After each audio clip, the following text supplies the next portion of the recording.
বাংলাদেশের খ্যাতনামা পত্রিকা অফিসে প্রথম আলো, ডেইলি স্টার যেভাবে জ্বালিয়ে দেওয়া হয়েছে, পুড়িয়ে দেওয়া হয়েছে, burn down to the ground even যেটা বলতে চাই, এরকম দৃশ্য সারা বিশ্ব দেখেছে। সেটা আমাদের জন্য লজ্জার জাতি হিসাবে। সমাজের সেই দর্পণ চূর্ণ বিচূর্ণ হয়ে গিয়েছে, কিন্তু সাংবাদিকদের দর্প যেন চূর্ণ না হয়।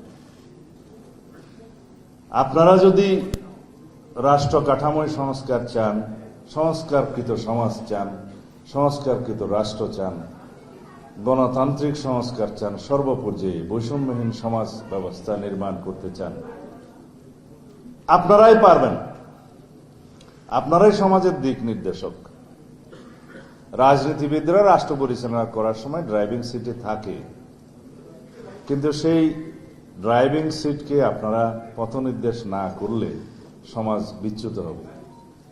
যেই দুর্ভাগ্যজনক ঘটনা হয়ে গিয়েছে গত কয়েকদিন আগে সংবাদ মাধ্যমের উপরে কয়েকটি বাংলাদেশের খ্যাতনামা পত্রিকা অফিসে প্রথম আলো, ডেইলি স্টার যেভাবে জ্বালিয়ে দেওয়া হয়েছে, পুড়িয়ে দেওয়া হয়েছে, burn down to the ground even যেটা বলতে চাই, এরকম দৃশ্য সারা বিশ্ব দেখেছে। সেটা আমাদের জন্য লজ্জার জাতি হিসাবে।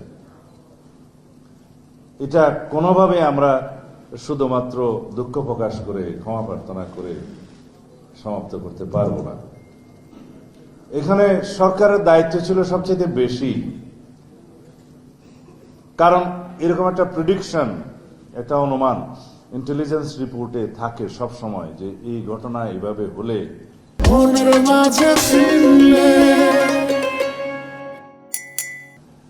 যদি তারপরে কি কি হতে পারে সেগুলো অনুমান করা হয়েছে। আমরাও জেনেছি সেই ইন্টেলিজেন্স রিপোর্ট, কিন্তু সেটা আমলে নেওয়া হলো না কেন?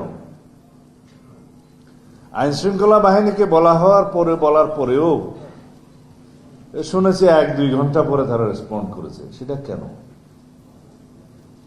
কাদের হাতে আমরা এই রাষ্ট্র ব্যবস্থা দেব, এই জনগণ দিবে? তাদের নির্ধারণ করার জন্য যাদের দায়িত্ব, নিরপেক্ষ নির্বাচন করার জন্য যারা দায়িত্ব নিয়েছেন, তাদের এই জায়গায় ভূমিকাটা প্রশ্নবিদ্ধ।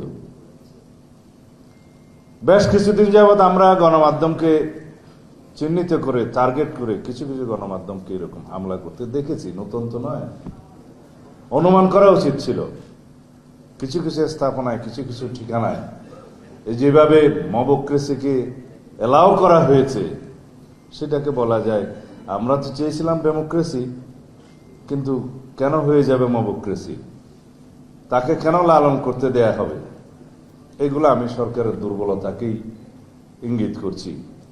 এগুলো আরো কঠোর হস্তে দমন করতে হবে। বহির্বিশ্বে বাংলাদেশের ভাবমূর্তি বিনির্মাণের আমাদের এখনই সময়।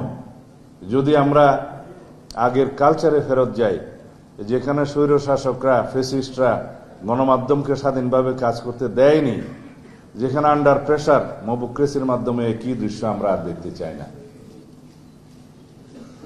এটা আমরা এই কথাগুলো বলার জন্য আজকে আপনাদেরকে কিন্তু আমরা আহ্বান করিনি, কিন্তু পরিস্থিতিটা এরকম, মুহূর্তটা এরকম, এই কথাগুলো প্রথমেই আপনাদেরকে বলতে বাধ্য হলাম।